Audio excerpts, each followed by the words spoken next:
back. It's Lainey and myself, and we're going to be working with high lunge today. So Lainey's going to start in a runner's lunge position. Now, one thing to remember about transitioning into a pose like high lunge is if you're starting in runner's lunge, you may have to slightly shorten your stride by just slightly stepping up the back foot, because as you come up, that stride might just be a little too long and can end up throwing off your footing once you're actually in the pose. So down on the floor, just come up to your fingertips slightly. Now check in with your hips. So front hip pulls back and back hip of the back leg moves forward. So you can actually feel like you're square. Inner thighs engaged. Now nice deep breath in, bend the bottom knee or bend the back knee and roll yourself up, stacking your pelvis into neutral, and then every vertebrae, rib cage, shoulder girdle, comb your hands through your hair like Lainey's doing and bring the arms up overhead. Now as you come into high lunge, as a teacher, we're always looking from the bottom to the top. As a student, it would be the same thing. So is my front foot solid and flat on the floor? Outer edge of the foot lines up with the outer edge of the mat. So you should feel like that front foot is really solid into the floor, grounding down.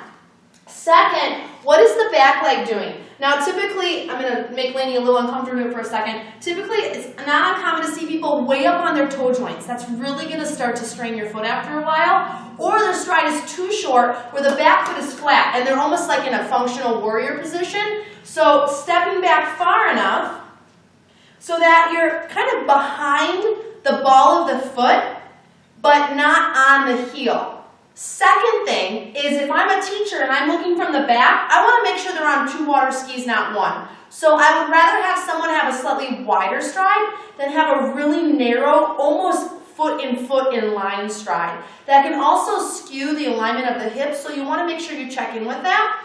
And if I was just assisting Lainey in widening your stride, something as simple as just tapping the mat, telling her to walk the foot over to the side would definitely be sufficient.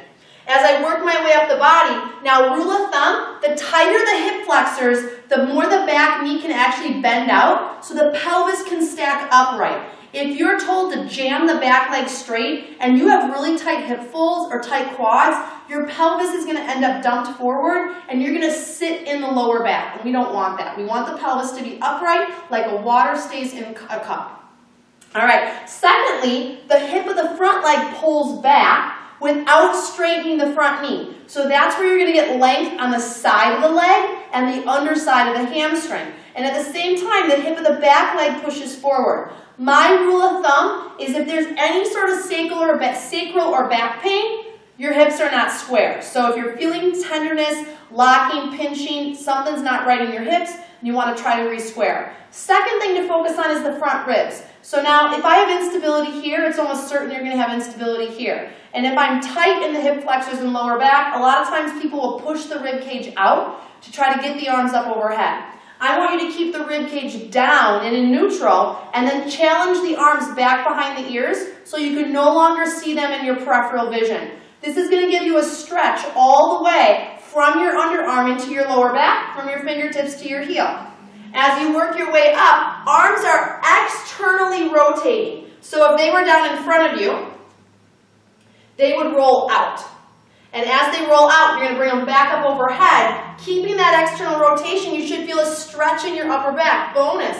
That's the upper body work that often gets overlooked. And then finally, there's this great radiance, reaching through your fingertips, your crown of the head, all the way to the back heel. High lunge is a challenging posture, but definitely an effective one when done correctly. So if you were to come out of the pose, one of 2 things. You can inhale lots of length, and then exhale, hands to the floor, step back into plank or up into forward bend, whatever Lainey chooses. She can go into down dog, step up with the back foot then, nice deep breath in, and exhale, bring the opposite leg forward. She's going to bring it up now. Nice. Square the hips. Watch yourself on the back heel.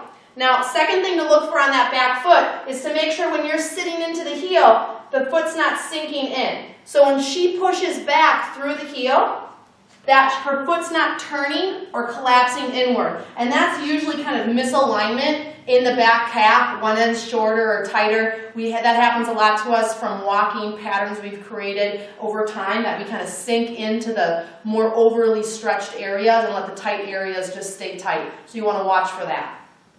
But second way she could come out is she could challenge herself, and then a nice strong exhalation, trying to stay upright, so no leaning forward. She's going to step forward, bringing her hands to heart into mountain pose.